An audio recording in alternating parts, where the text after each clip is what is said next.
सभी जवाब।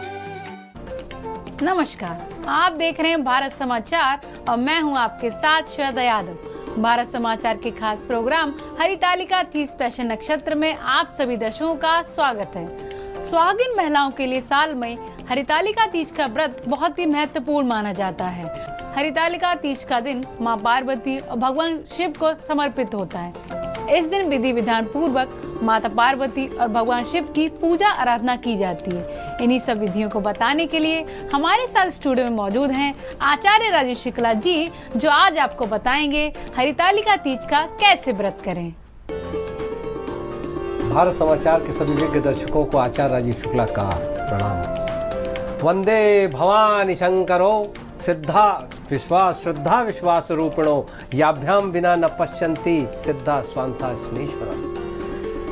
हरितालिका तीज का जो व्रत है वो तीज यानी तृतीया तिथि का इसमें मान लगा होता है। तृतीया तिथि भाद्रपद मास शुक्ल पक्ष तृतीया जब भी होता है तो इस त्योहार का, जो कि सुहागिनों के लिए जो सर्वश्रेष्ठ सुहागिन है वो स्वयं माता पार्वती हैं। सारी सुहागिनें अपने पति की लंबी आयु के लिए इस व्रत को रखती हैं और ये व्रत निर्जला व्रत होता है। जैसे 17 सितंबर को 11:08 पे तृतीया तिथि लग चुकी, जो 18 सितंबर 12:39 तक मान्य रहेगी। इसका मतलब जो व्रत का स्टार्टिंग और एंड यानी जो व्रत का निर्धारण है वो 18 तारीख को लेते हुए 19 को इसका पारण होता हुआ देखा जाएगा। 18 सितंबर को व्रत आदि करने के लिए भगवान शिव, माता पार्वती, इनका पूजन विधान होता है और शुभ मुहूर्त 6 से लेकर 8:24 तक का बहुत अच्छा विधान और बहुत ही अच्छा शुभ मुहूर्त है, जिसमें आप अपनी मनोकामनाएं सिद्ध करने के लिए माता पार्वती शिव जी साथ के साथ पूरे शिव परिवार और संध्या काल को, यदि प्रदोष काल वो काल होता है जो संधि काल बोला जाता है, यानी जिसको बोलते हैं संध्या के आसपास, संध्या से रात्रि काल का जो प्रदोष यानी गंडांत काल होता है वो संधि काल प्रदोष बोला जाता है। भगवान शिव को अति प्रिय है प्रदोष काल और इसमें विधि विधान करने के लिए स्वच्छता का बहुत ही ज़्यादा महत्व होता है। पूजा करने से पहले नहा धो के संकल्प जरूर लें, चौकी सजाएं और उसमें चंदन, धूप, दीप, नैवेद्य इत्यादि जरूर लगाएं।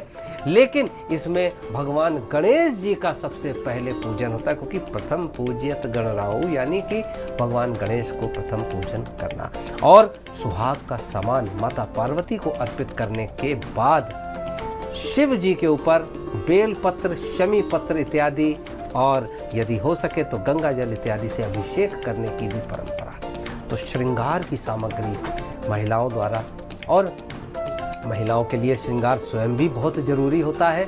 इस दिन मेहंदी इत्यादि लगाने की, अपने सुहाग का जो भी सामान है, और सुहागिन स्त्रियों के साथ साथ जो मनोवांछित वर चाहती हैं वो भी स्त्रियां इस व्रत को रख सकती हैं, इसमें कोई संशय नहीं है। तो स्त्री शक्ति, प्रधान शक्ति, तृतीया तिथि, तृतीया यानी ब्रह्मा विष्णु महेश, नेगेटिविटी पूरे घर की दूर करने के लिए स्त्री हमारी मातृ शक्ति, जगदम्बा का रूप, वो सारी स्त्रियां इस दिन अखंड सौभाग्यवती होने का व्रत लेती हैं और इसी के साथ ही अपने जीवन में खुशहाली लाने के लिए व्रत उपवास का चयन करती हैं। तो गुरुजी, मेरे पास दर्शकों से जुड़े कुछ सवाल हैं जिनके जवाब मैं आपसे जानना चाहूंगी। तो मेरा पहला सवाल आपसे ये कि व्रत रखने की पूजन विधि क्या है और इसका शुभ मुहूर्त क्या है?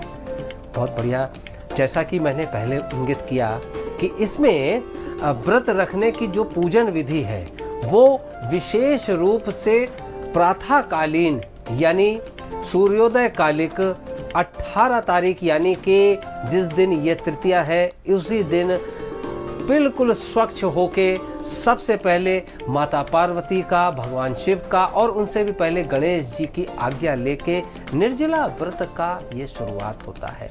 और इसी के साथ ही आपको प्रदोष काल जो बताया गया है, प्रदोष काल यानी तीज का पूजन सूर्यास्त के बाद यानी प्रदोष काल में विशेष पूजन होता है।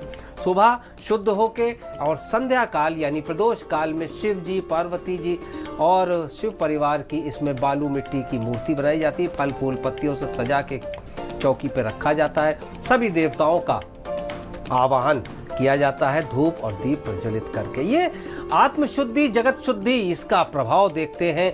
माता शिव माता और पार्वती, भोलेनाथ, शंकर, इन सब की षोडशोपचार यानी 16 प्रकार से करना चाहे, नहीं तो पंचोपचार मतलब 5 प्रकार से पूजन, जिसमें नैवेद्य है, आसन है, आचमन इत्यादि करने का विधान है। बहुत जल्दी हो जाता है, ये भी कर सकते हैं। लंबी पूजा करनी तो षोडशोपचार भी कर सकते हैं। इस प्रकार से पूजन करें और भोलेनाथ को वस्त्र इत्यादि अर्पित करें। माता पार्वती को सुहाग की सामग्री, श्रृंगार की सामग्री अर्पित करें। हरतालिका तीज व्रत की कथा जो होती है, जिसमें माता पार्वती और उनकी एक सहेली के द्वारा बताया गया है कि जिस समय वो वन में चली जाती हैं कि कहीं उनका विवाह कहीं और ना कर दे उनके पिताजी, इसलिए हर आलिका यानी कि हर लेना, आलिका मतलब मित्र, तो ये त्यौहार इसलिए मनाया जाता है।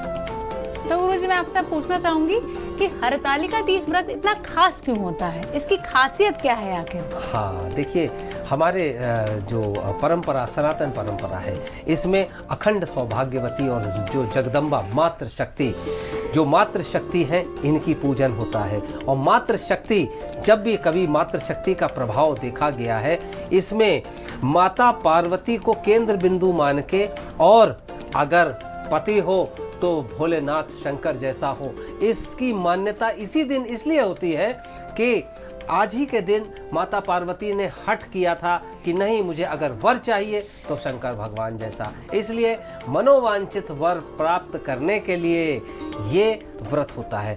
और ये व्रत इसलिए भी, जैसे सब लोग जानते हैं, माता पार्वती का एक नाम है अपर्णा, यानी अपर्णा मतलब ये भी होता है कि जो पर्ण खा, केवल पत्ते खा के जिन्होंने कठोर तपस्या किया, ब्रह्मचारिणी माता का स्वरूप, तो वो स्वरूप सभी स्त्रियों में तपश्चर्या का प्रभाव आए, इसीलिए इसका महत्व इतना ज़्यादा होता है। और ये देखा गया है, एक कठिन व्रत करने के बाद विशेष रूप से स्त्रियों में शारीरिक, मानसिक और शक्ति तो आती है, दूसरे कलह भी इनके दूर होते हुए देखे जाते हैं। इसलिए हरतालिका व्रत बहुत ही इंपॉर्टेंट है। तीज की तिथि और अष्टमी तिथि के ऊपर विशेष रूप से अनिष्ट शक्तियों से लड़ने का प्रभाव होता है। यानी अगर तीज का यानी तृतीया का और अष्टमी का पारण करते हैं तो माता पार्वती और माता दुर्गा को समर्पित तिथियां हैं, इसलिए इसका महत्व है। तो जैसे गुरुजी हरितालिका तीज में निर्जला व्रत रखा जाता है, तो निर्जला व्रत रखने का क्या महत्व है? देखिए, निर्जला व्रत का मतलब होता है उपवास, का मतलब होता है उपवास, यानी आप अपने शरीर, मानसिक स्थिति और आर्थिक स्थिति, इन सब को भूल के आप उपवास मतलब वास करें ईश्वर के साथ। तो माताएं बहनें माता पार्वती के साथ उपवास यानी वास करती हैं, और जब ये वास करती हैं तो इसमें तपस्या का बहुत महत्व है। हाँ, लेकिन हमारे शास्त्रों में बहुत बार ये लिखा गया है कि अगर अस्वस्थ हो, या स्त्रियां कहीं यात्रा इत्यादि पे हो, या शारीरिक क्षमता उतनी नहीं है, तो कदापि ना रखें व्रत का। केवल माता पार्वती की पूजन करने से ही उतना ही फल मिल जाएगा। ये माताओं बहनों से मैं विशेष रूप से कहना चाहूँगा। अगर फिर भी हठव्रत रखना चाहती हैं, जो कि रखते हैं लोग, स्त्रियां करती हैं, और आप शारीरिक रूप से सक्षम हैं, तो आप देखेंगे कि इसका निश्चित रूप से निर्जला व्रत रखने का प्रभाव आपके शरीर पे। और विज्ञान भी कहता है कि अगर पूरे एक दिन अन्न और जल अगर छोड़ दे तो उसका शरीर के ऊपर पॉजिटिव इम्पैक्ट पड़ता है। ये भी विज्ञान ने कहा है। तो विज्ञान के हिसाब से भी और आध्यात्मिक ज्ञान के हिसाब से भी उत्कर्ष ही उत्कर्ष है इस व्रत में। तो जैसे कि व्रत जो है सुहागिन और कुंवारी दोनों लोग ही रखते हैं, तो इसका क्या महत्व है गुरुजी? जी, सुहागिन स्त्रियां तो रखती ही रखती हैं पति की दीर्घायु, और जो कुंवारी स्त्रियां हैं, कुंवारी कन्याएं हैं, वो कुंवारी कन्याएं वो देवी का रूप है। भाई, माता पार्वती को 9 साल और 9 साल से छोटी हुई कन्या को भी माता पार्वती का रूप मानते हैं, और वृद्धा को भी, सभी को हमारे वहाँ माता पार्वती का ही रूप माना जाता है।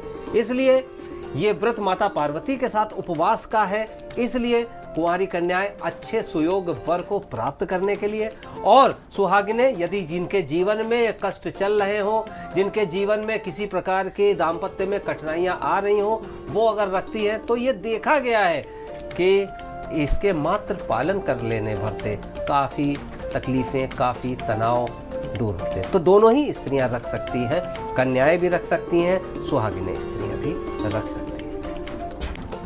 तो आज आपने जाना कि हरितालिका तीज का व्रत कैसे करें। और ज्यादा जानकारी के लिए आप गुरुजी को कांटेक्ट भी कर सकते हैं 8004036524 पर। ये उनका व्हाट्सएप नंबर है, इस पर टेक्स्ट मैसेज कर अपने सवालों के जवाब भी पा सकते हैं। और साथ ही गुरुजी की ईमेल आईडी है rajivshuklaonline@gmail.com। आज के हरितालिका तीज स्पेशल नक्षत्र में बस इतना ही। कल फिर आप सभी से मुलाकात होगी विशेष जानकारी के साथ। तब तक के लिए देखते रहिए भारत समाचार। नमस्कार।